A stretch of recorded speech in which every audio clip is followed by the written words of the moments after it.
But let's move on to the main card. It's time, folks.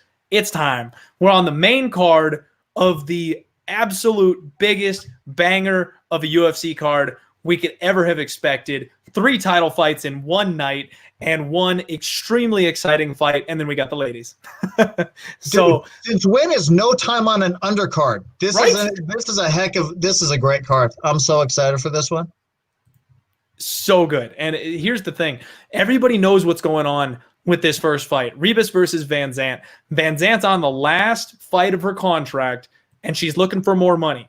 She's been very vocal about the fighter pay. When she's working her Instagram, if y'all want a treat, go ahead and head over to Paige VanZant's Instagram. She knows how to work the thing, and she's always taking tasteful nudies with her, her husband, her boyfriend, Mr. VanZant, whatever you want to call him. They have a good time over there. But she's making way more doing that than she does fighting. So she's just fighting straight for the love of it. And the UFC is saying, look, you're going to ask for a huge price tag because you're a draw, because you're pretty. We don't want to pay that. So they're throwing her to the wolves here against Amanda Ribas. They are looking to take her down a peg to try to either make her cheaper when it comes to negotiations and to boost Amanda Ribas. Like, that's what the UFC is looking to do in this spot. However, I've looked for every angle under the sun to take Paige VanZant. Y'all know I love my dogs. Y'all know I'm a crazy person. I'm trying to take Paige VanZant. And she's been off for an entire year training. That's kind of the thing I'm sitting on here at this point. Her striking is raw. It's not good. She's got a left body kick. She's got a jumping switch kick. She's extremely athletic. That's really been the only thing that's carried her so far in her MMA career, is that she's been able to out-athlete her opponents. But her striking, especially with her hands, is pretty awful. Ribas, on the other hand, her striking is very crisp, very good, keeps the range, and she's a high-level black belt. She's very dangerous on the mat. Paige VanZant's been able to knock a couple of subs, and I don't see that ever happening here, someone the caliber of Ribas. So we've really got to be able to find a way that Paige can win this thing if we want to take that 5-1 shot on it. And I don't know if I can get there, Judd. I'm trying, man. What's jumping out to you on this fight? Yeah, I think you nailed it when you said that if they're going to pay Paige what Paige what Paige is due, based on what she brings in terms of eyeballs, then they want to use it to prop up Ribas. I think that's what this matchup is. Ribas is the obvious favorite in this fight. I have a really hard time throwing 8.5 units for a chance to win one, so I'm not going to be betting the favorite in this. I'm with you. I may sprinkle some Paige for fun, but Amanda's got one loss on her record. It was when she was 22 years old. She's beat Randa Marcos, beat Mackenzie Dern. I mean, she's got some scalps. I think she's the favorite for a reason.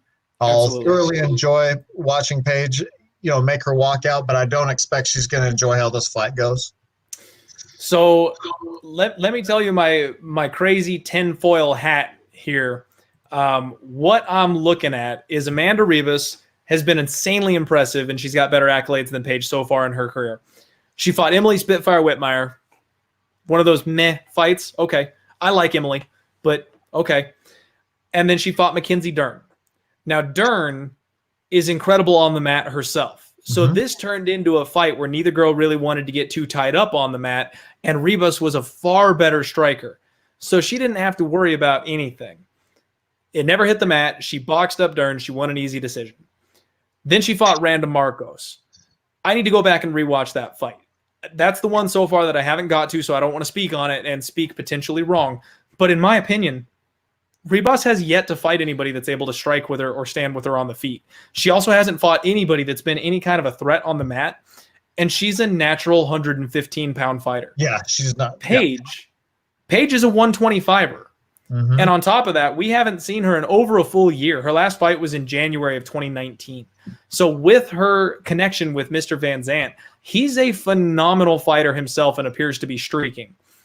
Paige is in unreal shape, folks. Like, if you go check her Instagram, the recent pictures, not the nudie ones, but the recent ones, she's training her ass off. And she's got a six-pack like I've never seen before. She's put on some muscle with Mr. VanZant. And the other thing is, honestly, I think Paige is smart enough to know what's going on here. I got to wonder if her strategy isn't to grapple this chick and grind out a very boring 3-round decision. And at these odds, especially if they keep on getting wider, guys, I might have to take a stab on Paige VanZant. I might be forced to do it because Ribas, as incredible as she is still very young and still very green. And if Paige comes in with the perfect game plan, is bigger and stronger and able to muscle her around and keep strong in her defense, she could squeeze this one out. And if we get in the realm of, 6 or 7 to 1, guys, I might have to. You're telling me there's a chance. Yeah. Hey, the funnest thing in gambling is throwing a little action at the dog and having it cash. So I can be talked into that for sure. Well, and look where it opened. The bookie opened this thing at plus 235. So don't get me wrong. They knew she's a big underdog. She's supposed to be a big underdog. But we're talking plus 600 now. You're telling me she's got, what, a 5% chance, a 4% chance of winning this fight? Folks, this is a cage fight. You're locking these two girls in there, and only one of them leaves with the money. Like, right. I don't know. I don't know that I'm going to do it just yet. So nobody freak out. It's not an official bet. I haven't made the play yet. But I'm very tempted to take that dog shot on Paige VanZant.